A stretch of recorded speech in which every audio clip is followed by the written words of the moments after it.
네. 자, 지난주에는 바예라였고요. 이번 주에는 하예이 사라. 하예이는요, 삶이란 뜻이에요. 향년, 누린 횟수. 사라가 누린 횟수. 토라 포션 하면서 이렇게 사람의 이름이 제목으로 나온 경우는 노아흐, 노아랑 사라랑 나중에 민수기에 가면 고라 이야기가 나와요. 세 사람밖에 사람 이름이 안 나오는데 여성의 이름이 나오는 경우가 이번 주 토라 포션이에요. 사라의 삶, 사라의 향년, 사라의 누린 횟수. 우리말 성경에는 사라가 살았더니 이 말이에요. 살았다. 하예이나 하예히. 헤이 이거는 살다, 살았다. 하예이예요. 지난주에는 우리 바예라 하면서 기억나세요? 하나님이 누구에게 나타나셨냐? 아브라함에게. 아브라함이 어디에 있었죠? 헤브론. 마물의 상수리 수풀에 거할 때에 하나님이 창세기 18장에 바예라 나타나셨는데 사람의 모습으로 나타났다고. 세 사람의 모습으로 나타나서 사라에게는 아브라함과 사라에게는 아들이 있을 것이라 하니까 아브라함과 사라가 이미 늙었는데 아들이 있겠다니까 사라가 텐트에서 듣고 천막에서 듣고 웃었어요. 그때 하나님이 너 왜 웃느냐 이렇게 얘기했죠. 나 웃지 않았습니다. 그랬더니 너가 웃었느니라. 그래서 아이 이름이 웃다라는 뜻의 웃음이라는 뜻의 이삭이라고 그랬죠. 그리고는 소돔과 고모라로 가고 천사 둘은 그리고 소돔과 고모라가 멸망하고 창세기 22장에 보면 아브라함이 그 이삭을 젖된 잔치를 하고 난 뒤에 이삭을 시험하여서 나에게 제단에 바쳐라. 그 얘기가 22장에 나오잖아요. 오늘 23장에 자, 그 모든 세월들을 지나고 사라가 이제는 127세를 살은 거예요. 127세를 살고 첫 번째 1절에는 사라의 살았던 횟수가 127세인데 이게 사라가 누린 횟수라 요즘 향년 이런 말도 쓰잖아요. 그런데 2절에 바로 보면요.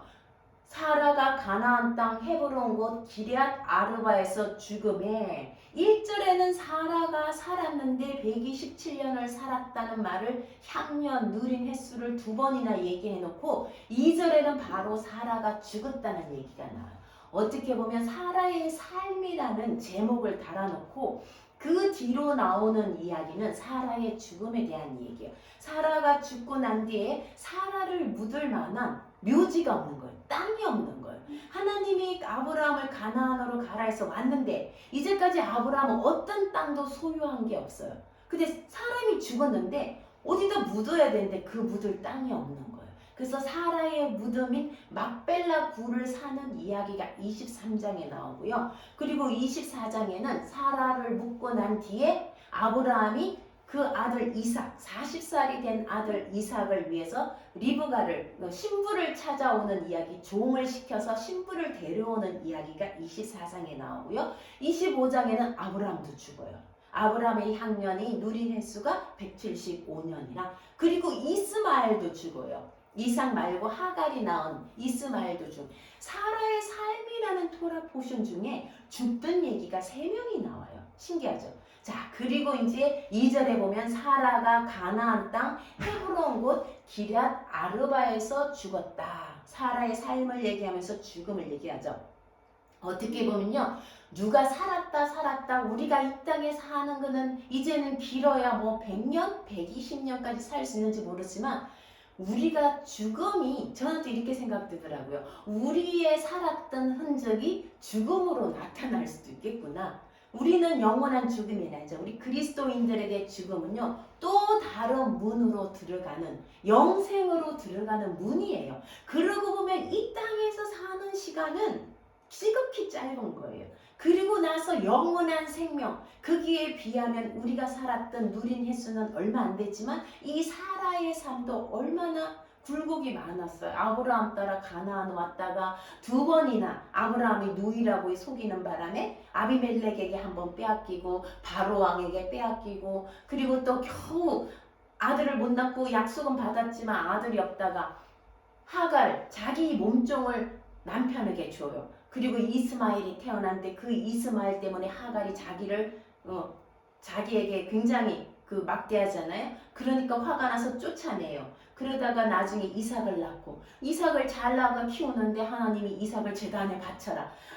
이런 모든 사라의 인생 가운데 참 파란만장한 인생을 127년을 살은 거예요. 그렇지만 우리가 그 127년이 끝나고 그 뒤로 사라의 삶에 어떻게 보면 사라가 죽었다 했는데 제목은 사라의 삶이잖아요. 사라가 영원한 생명을 사는데 그 영원한 생명을 살기 위해서 사라가 묻히는 이야기가 엄청 중요하다는 거예요. 마치 하늘의 미랄이 땅에 썩어져 묻혀가지고 열매를 맺듯이 마치 사라를 땅에 묻는 것이 또 다른 영생의 열매를 맺는 그런 이야기가 오늘 시작되는 거예요.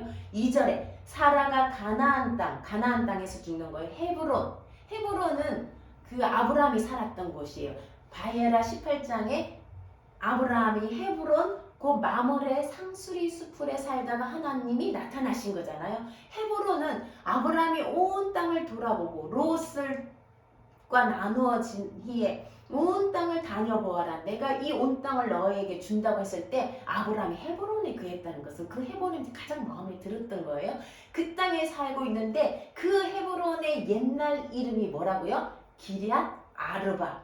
사라는 기럇 아르바에서 죽었고요. 아브라함이 이쪽으로 온 거예요. 그럼 아브라함은 어디에서 살았나? 그동안 헤브론에서 살다가 이삭을 제단에 바치고 돌아오면서 아브라함은 브엘세바로 가요.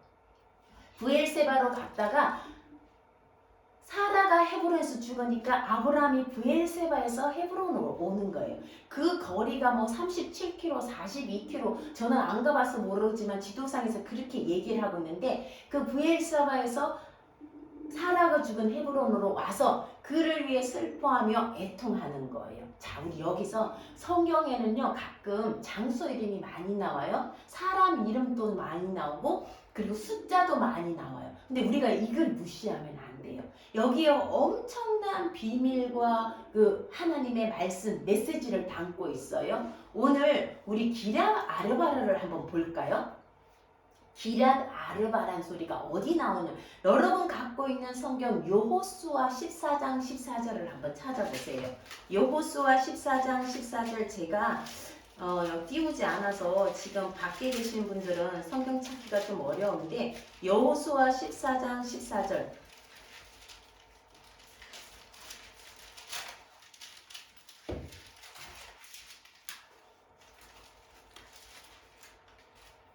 제가 읽을게요. 한번 들어보세요.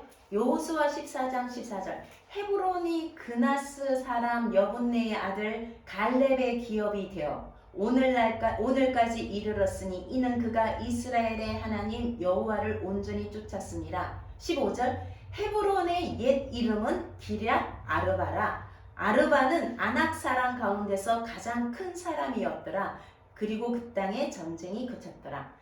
헤브론의 옛날 이름, 전의 이름, 그죠? 우리 어떤 도시의 이름이 바뀔 수 있잖아요. 그 전의 이름이 기럇 아르바예요. 기럇이란 말은요, 성, 도시란 뜻이에요. 기럇은 사람들이 만나는 곳, 이게 도시잖아요. 도시란 뜻인데 아르바는 뭐냐면 사람 이름이에요. 이 성 이름들이 사람 이름이 굉장히 많은데 아르바예요. 세겜도 하몰의 아들 세겜성, 그것도 사람 이름이잖아요. 아르바는 아낙 자손, 여기 보니까 뭐라고요? 아낙 사람 가운데 가장 큰 사람이라. 아낙 사람이 누군지 아세요? 거인족이에요. 성경에는요 노아 홍수 이전에 네피림이라는 거인족이 있었고 아낙 자손이라는 거인족이 있었고요. 그 다음에 우리가 민수기에 가보면 이스라엘 백성들이 그 누구와 살았죠? 바산 왕 옥 거인족이에요. 그다음 아모리 왕 거인족이에요. 바산 왕 옥은요 침대가 퀸 사이즈예요. 우리는 그냥 두 사람이 자고 넓게 자려고 퀸 사이즈를 쓰고 뭐 킹 사이즈, 퀸 사이즈 쓰지만 그 사람은 한 사람이 자는데 그 큰 침대가 필요하다는 거예요. 보니까요 침대 길이가 얼마냐면요 9규빗. 이 규빗은 이 팔꿈치 글이잖아요. 이게 만약에 50cm라고 생각해 보세요. 9규빗은 얼마? 4m 50이에요. 침상이 4m라는 건 거인이라는 거예요. 성경에 또 거인 이야기 많이 나와요. 골리앗도 거인족이에요.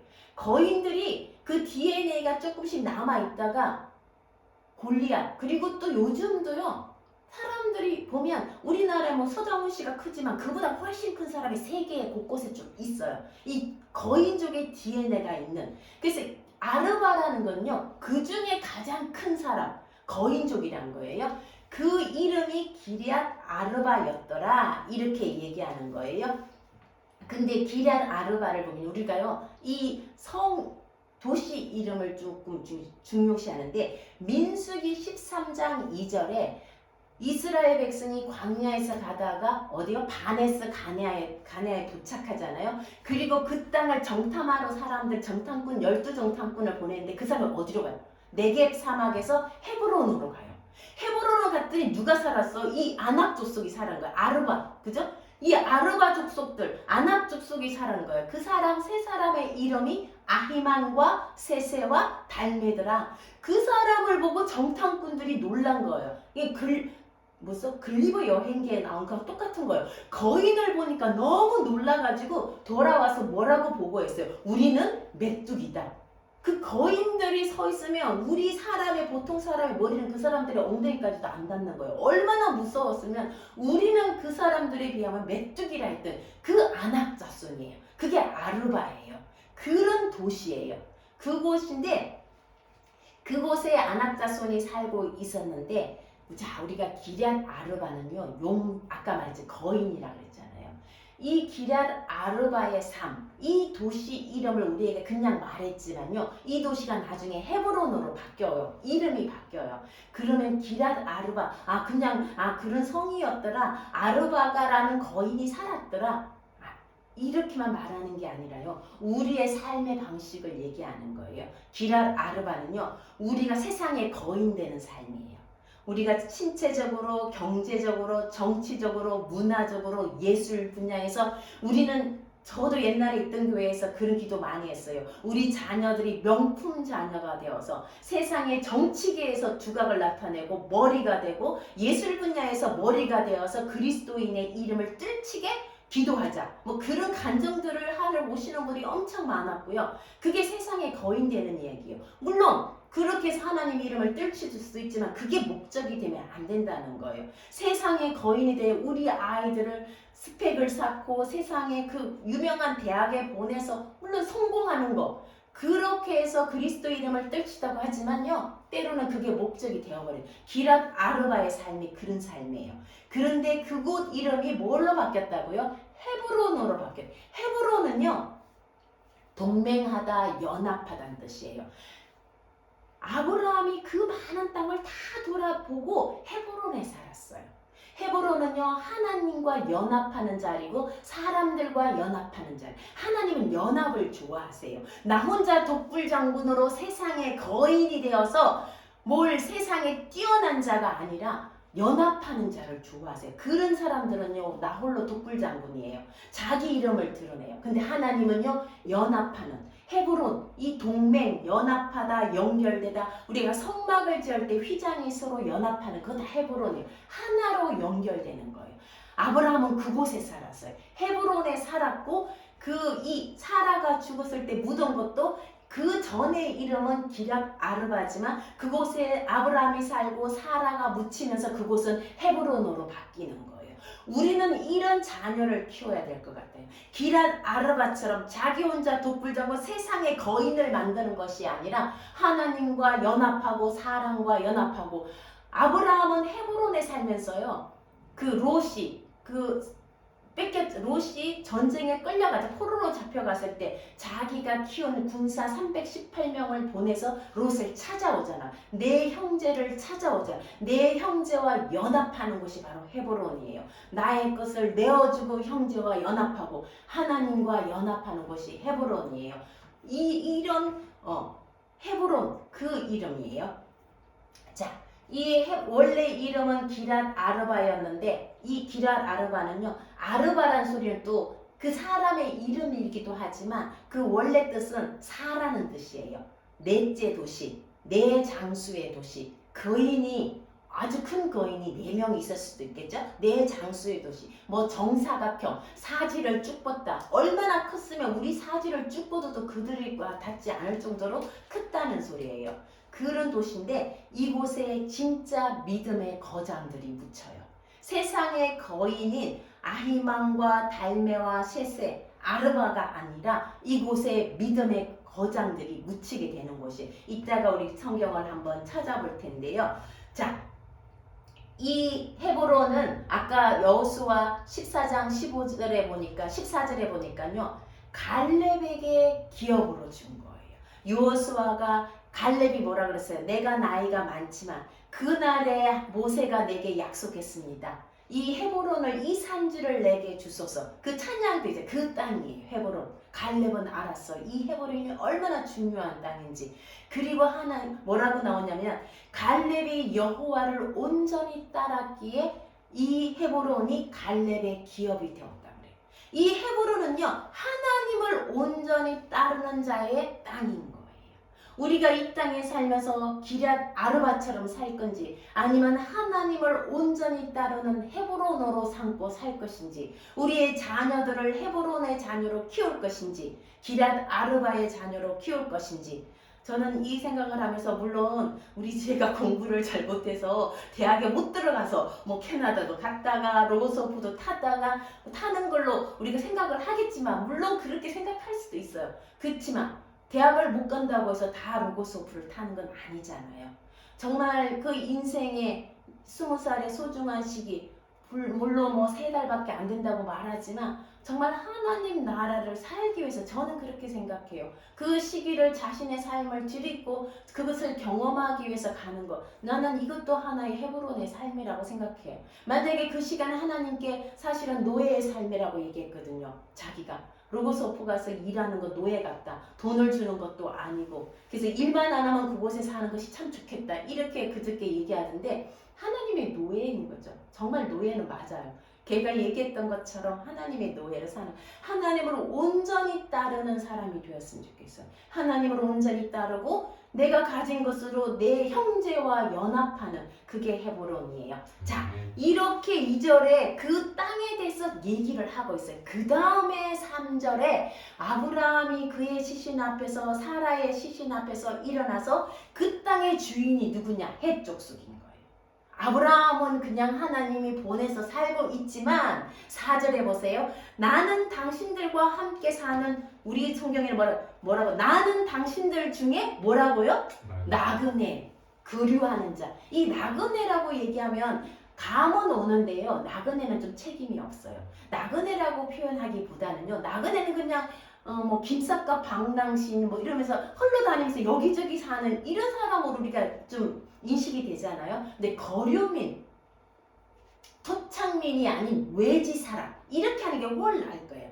우리 그때 권산 희망교회 권사님님도 사실 거기 내려가가지고 서산에 내려가서 외지인인 거예요.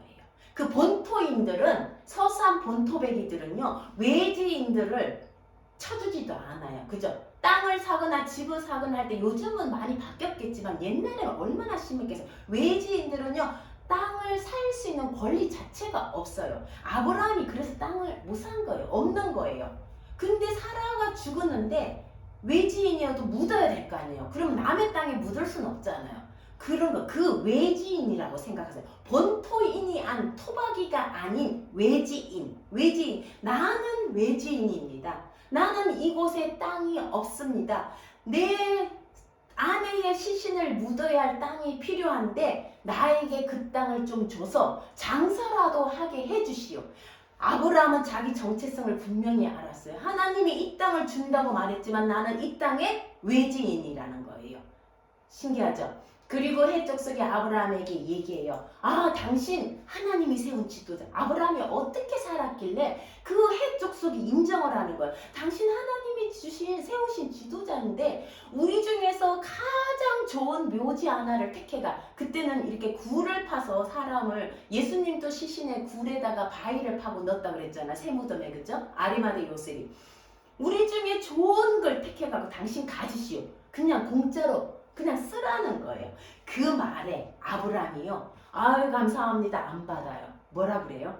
8절에 보세요. 내 말을 듣고 소알의 아들 에브론에게 물어가지고 그 사람이 갖고 있는 저 막벨라 굴, 헤브론 자기가 그 하던 마물의 앞에 있는 막벨라 굴을 계속 봐온 거예요. 아, 저곳이 좋다. 저 막벨라 굴을 나에게 소유지가 되게 해달라는 거예요. 이미 봐왔던 거예요. 그 막벨라 굴을. 그러니까 10절에 에브론이 그 중에 앉아있다가 뭐라 그래요? 내가 그 밭 드릴게요.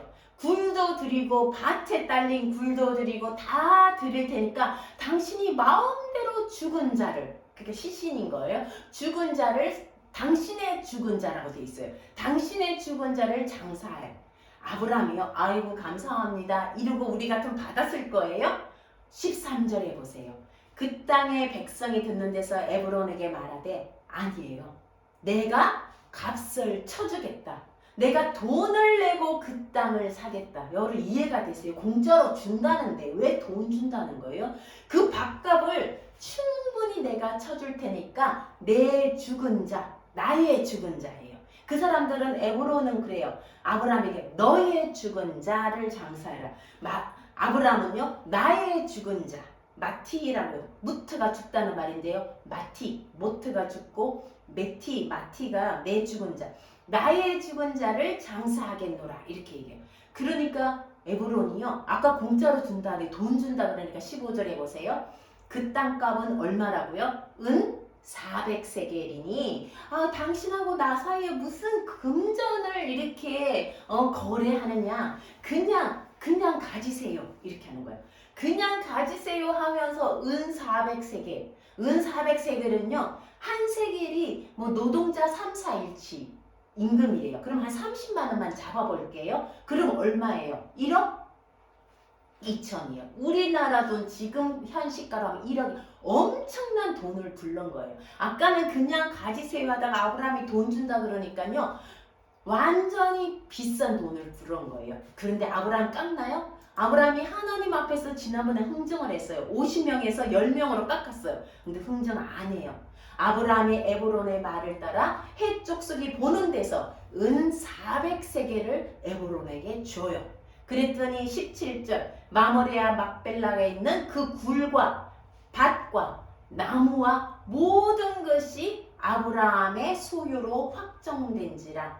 그 후에 아브라함이 아내 사라를, 이제는 시신이라 안 그래요. 메티란 말을 안 써요. 사라를 가나안 땅 마모레아 막벨라 굴에 장사하였더라. 마모레는 곧 헤브론이라. 기럇 아르바는 곧 헤브론이라. 아까 했던 말하고 똑같죠. 자, 이렇게 해서 밭을 사는 거예요. 밭을 살 때 아까 뭐라 그랬어요? 나그네. 나는 외지인입니다. 이 말이 히브리어로 게르예요. 게르. 몽고의 사람들이 사는 걸 게르라 그러나요? 하여간 게르예요. 이 게르는요. 소유하는 권리가 없어요. 발언권도 없어요. 그러니까 보호받지 못하는 시민을 게르라 그래요. 이스라엘 백성들이 애굽에 갔을 때가 게르가 된 거예요. 애굽에서 이스라엘 백성들은 외지인이에요. 그죠? 그래서 그들의 건 종밖에 되지 못했잖아요.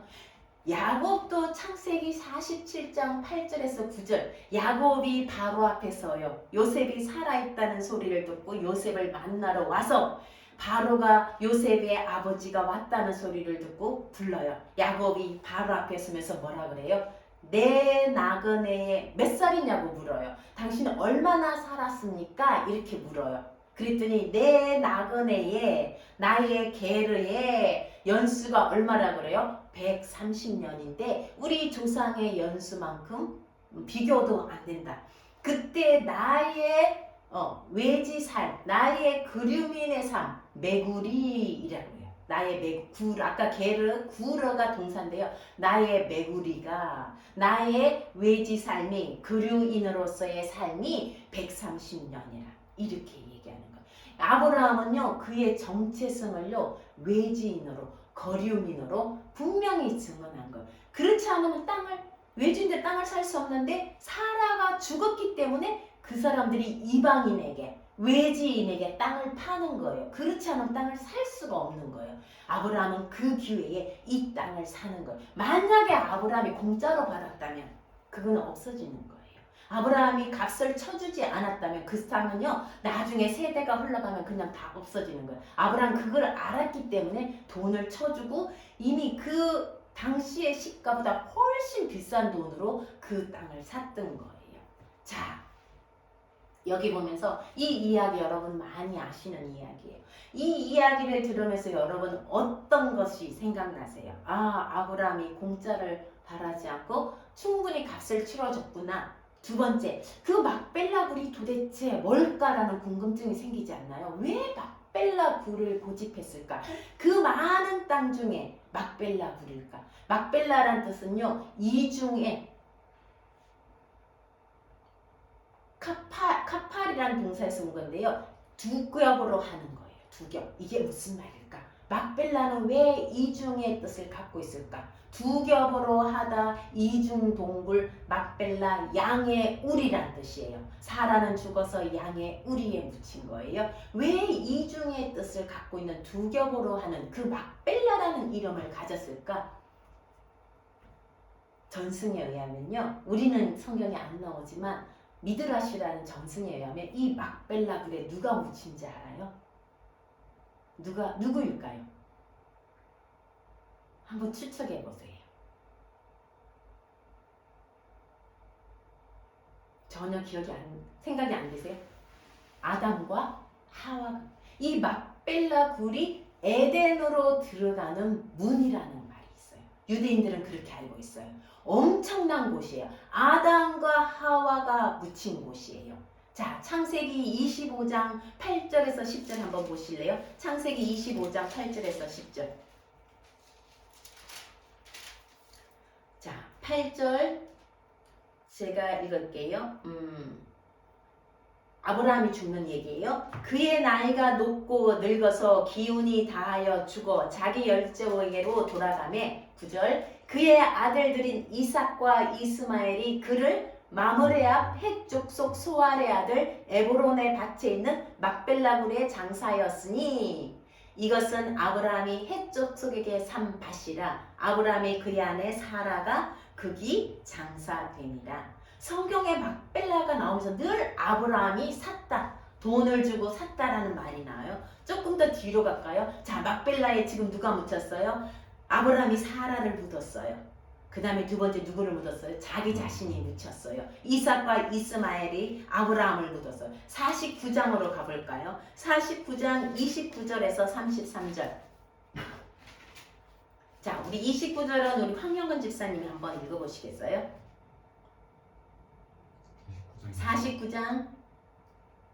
너희는 모여들으라. 네? 네? 49장 29절. 창세기 49장. 그가 그들에게 명하여 이르되 내가 내 조상들에게로 돌아가리니 나를 햇사람 에브론의 밭에 있는 굴에 우리 손자와 함께 장사하라. 네, 그가 그들에게 명하여, 이게 그가 누구냐면 야곱이에요. 야곱이 그의 아들들을 다 축복하고 이제 그 요셉에게 말하는 거예요. 그 아들들에게 명하되 내가 내 조상에게로 돌아가리니 나를 햇사람 에브론의 밭에 있는 막벨라 굴에 우리 선조와 함께, 누구와 함께? 선조 아브라함과 사라와 함께 또 거기에 이삭이 또 묻혀 있는 거예요. 이삭과 함께 한번 볼까요? 31절에 볼까요? 자, 아브라함과 그의 아내 사라가 거기 장사되었고 이삭과 그의 아내 리브가도 거기 장사되었으며 나도 레아를 그곳에 장사하였노라. 누가 묻혔다고요? 아브라함과 사라, 이삭과 리브가. 야곱은 레아가 먼저 죽었으니까 레아를 그곳에 묻었고 자기도 그곳에 묻어달라. 이 막벨라 굴에는요 이렇게 세 커플이 묻혀 있어요. 그리고 아담과 하와가 묻혔다면요 아까 기랏 아르바 네 장수가 묻힌 세상의 장수 아히만과 달메와 세세와 아르바가 묻힌 곳이기도 하지만 하나님의 믿음의 거장들이 묻힌 곳이에요. 그래서 하나님이 민수기에 이스라엘의 정탐꾼들이 12정탐꾼들이 헤브론에 갔다가 그게 못 간다고 말한 게 얼마나 하나님이 화가 났을까요? 그곳에 아낙자수만 본 거예요. 그 땅 속에 묻힌, 안 보이죠? 그쵸? 믿음의 눈으로 보면 거기가 아브라함과 사라와 이삭과 리브가와 야곱과 레아가 묻힌 곳. 믿음의 땅인 거예요. 그 땅을 그들이 보지 못했던 거예요. 그래서 하나님이 저는 화가 그렇게 나셔가지고 다시 그들을 40년 동안 광야를 헤매게 하셨다고 생각해요. 자, 이렇게 그곳에는 믿음의 거장들이 묻힌 곳이에요. 막벨라 이중에 이곳은 에덴으로 들어가는 문이에요. 그들은 에덴으로 들어갔다는 거예요. 자, 저는 이 오늘 말씀을 읽으면서 참 재미있는 발견을 했어요. 말씀을 읽고 본문을 원문을 보다 보니까요.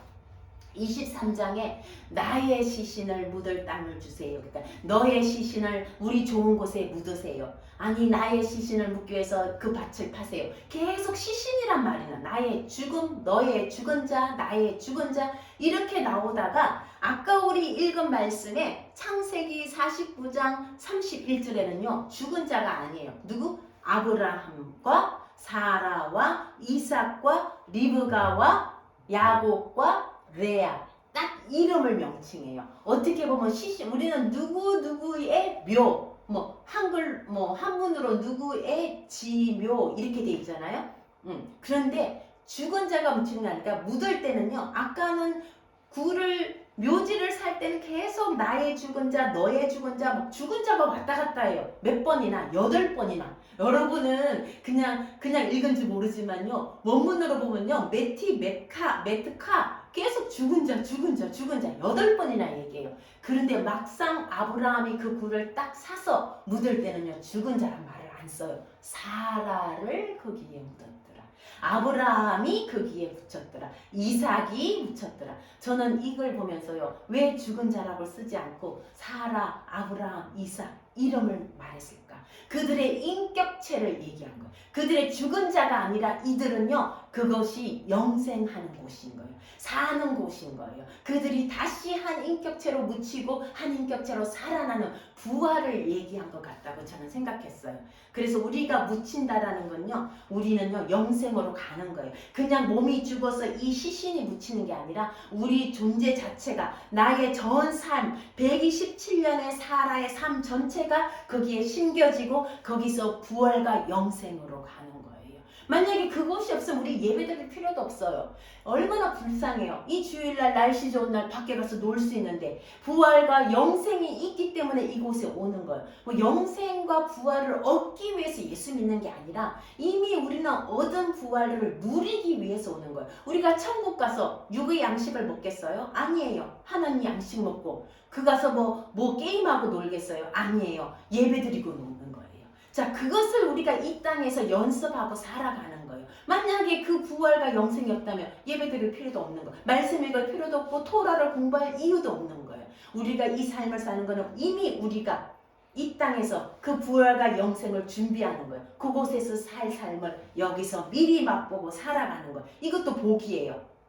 그렇지 않아요? 우리가 이 땅에서 살다가 아무것도 저곳에 가져갈 거 없는 거 위에 살다가 죽는다면 얼마나 허무할까요? 저곳에 가져갈 게 있는 것. 나의 예배와 나의 기도와 나의 찬양과 이 온전한 것을 하나님께로 가져가는 거예요. 그것이 이 땅의 삶인 거고 죽음이란 것은요. 그 문을 통과하면 그곳으로 영원히 들어가는 것이지 그냥 다 끝나는 게 아니라는 거예요. 사라를 묻었더라. 아브라함을 묻었더라. 우리의 이름 그대로 쓰시는 거예요. 허경숙이 거기에 묻혔더라. 우리 삶을 그대로 연장해서 가는 것이 부활인 것 같아요.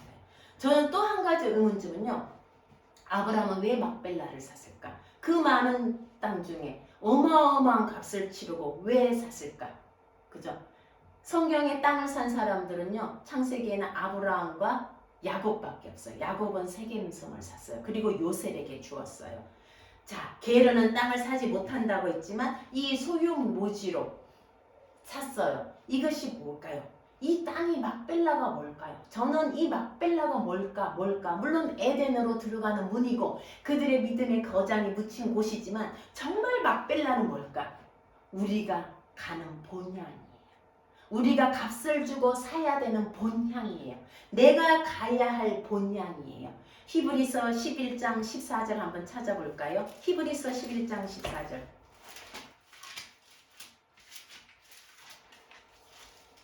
히브리서 11장 14절.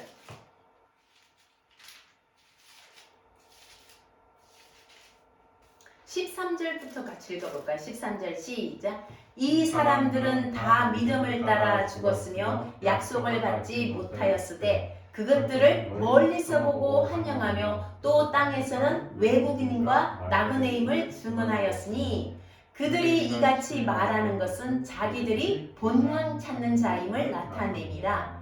그들이 나온 바 본향을 생각하였더라면 돌아갈 기회가 있었으려니와 그들이 이제는 더 나은 본향을 사모하니 곧 하늘에 있는 것이라. 여기까지. 본향이요. 저는 막벨라를 본향으로 봤어요. 아브라함은요, 그 본향을 사기 위해서 값을 치른 거예요. 왜 하필 400세겔이냐? 우리 숫자라든지 장소 이름, 사람 이름 정말 중요해요. 400세겔.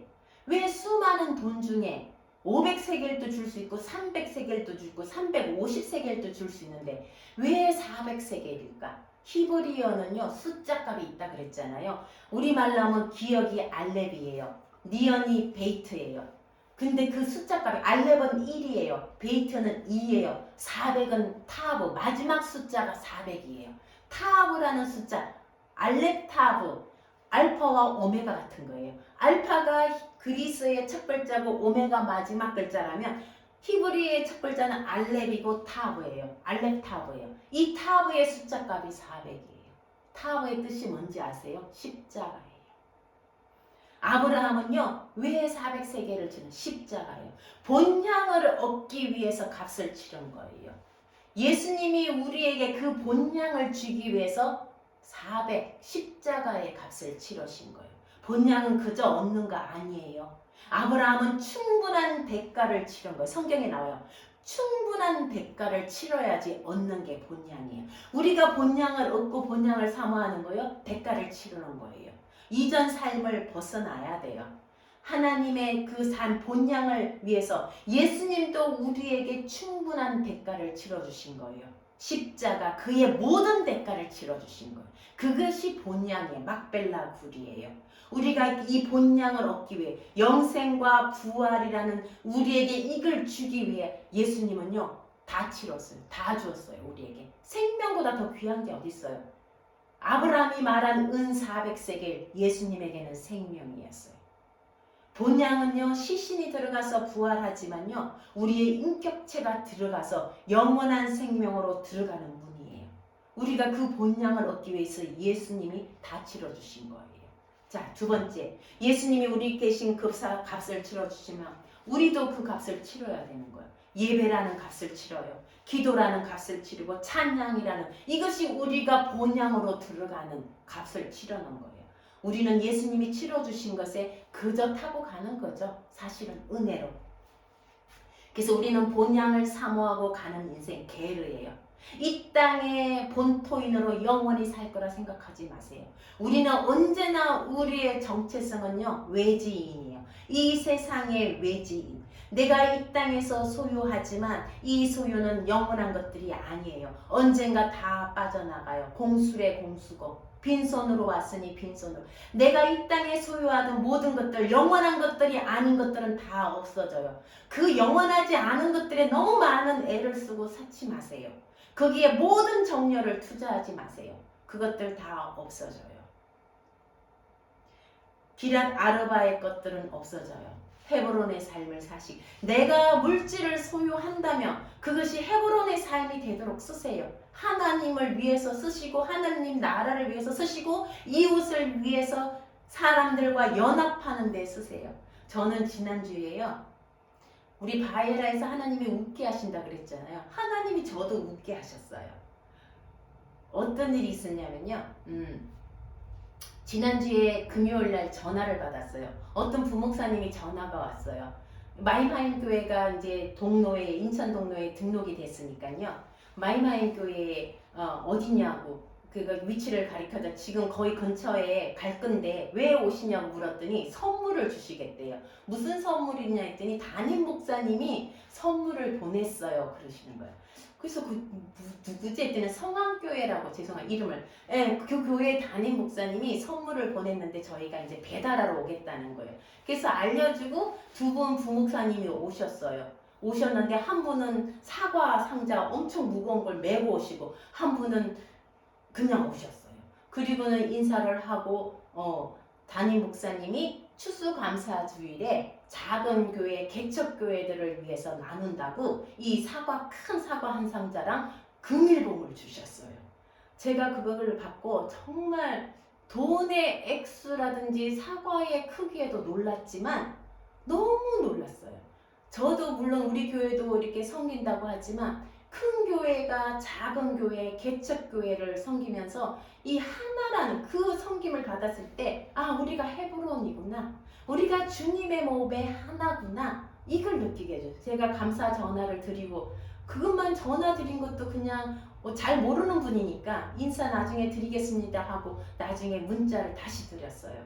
너무 이걸 선물을 받고 제가 우리가 주님의 몸된 교회라는 걸 느꼈습니다. 작은 교회든 큰 교회든 하나님의 몸이라는 걸 제가 느꼈습니다라고 드리고 너무 놀란 거는 그 전날 한 며칠 전에 저희 동네 마트를 지나가면서 사과 상자가 있는 거예요. 사과를 이렇게 펼쳐놓고 한 상자에 39,800원 붙여놓은 거예요.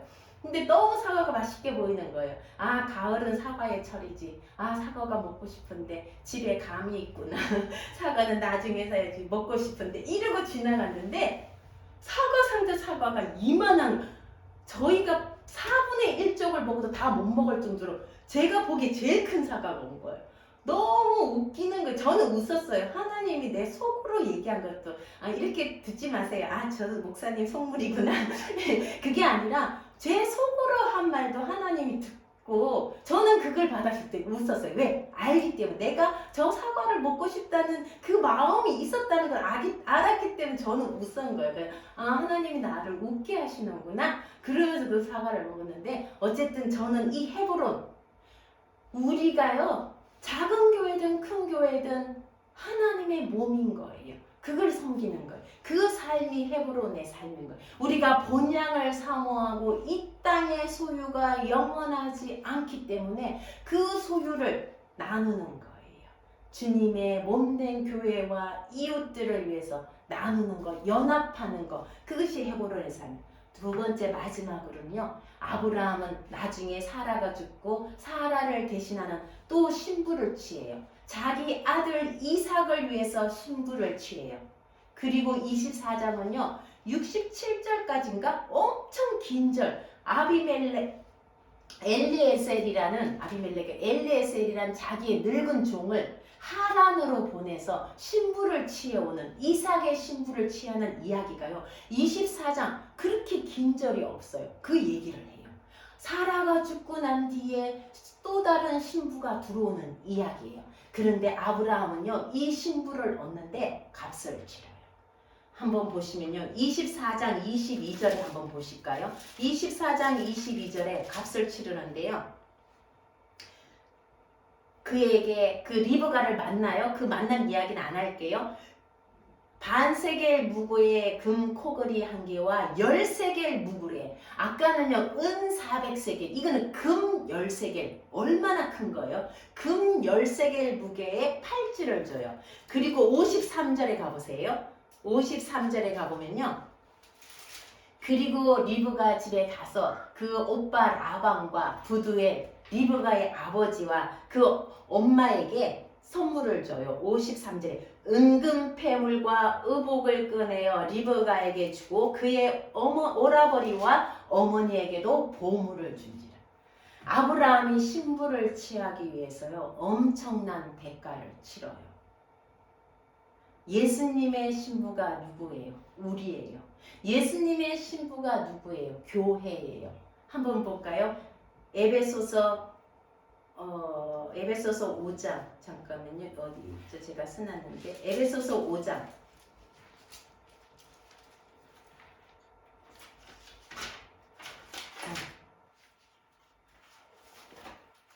에베소서 5장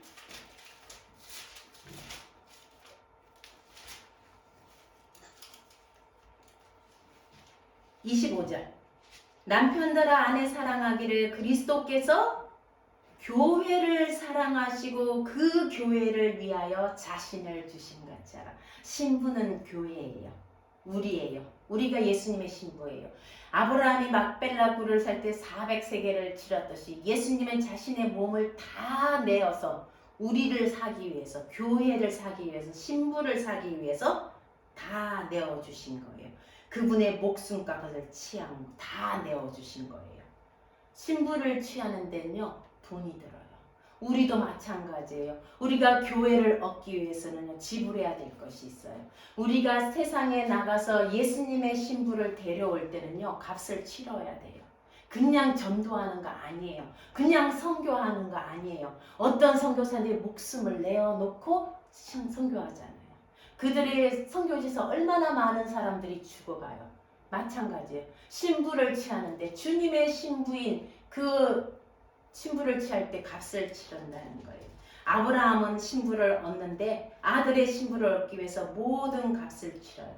근데 그 종은요 항상 그 모든 과정에서 하나님의 인도하심을 찬양해요. 하나님을 송축하고 아브라함의 하나님, 어떤 하나님요? 인애의 하나님, 헤세드, 인애의 하나님이 나에게 아브라함의 아들의 신부를 찾게 해달라고 우물에서 기도하자마자 리브가가 물동이를 들고 오잖아요. 그때 보면요 항상 헤세드와 에메트라고 얘기해요. 24장 27절을 한번 보실까요? 창세기 24장 27절 마지막으로 한번 찾아볼게요.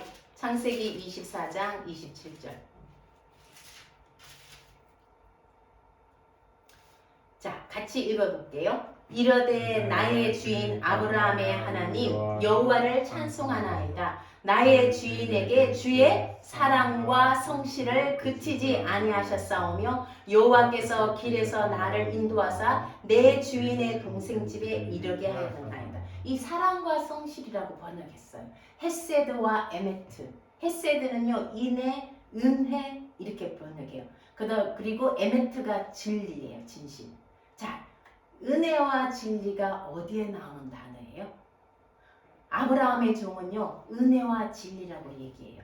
요즘 은혜와 진리 교회 이름도 있어요.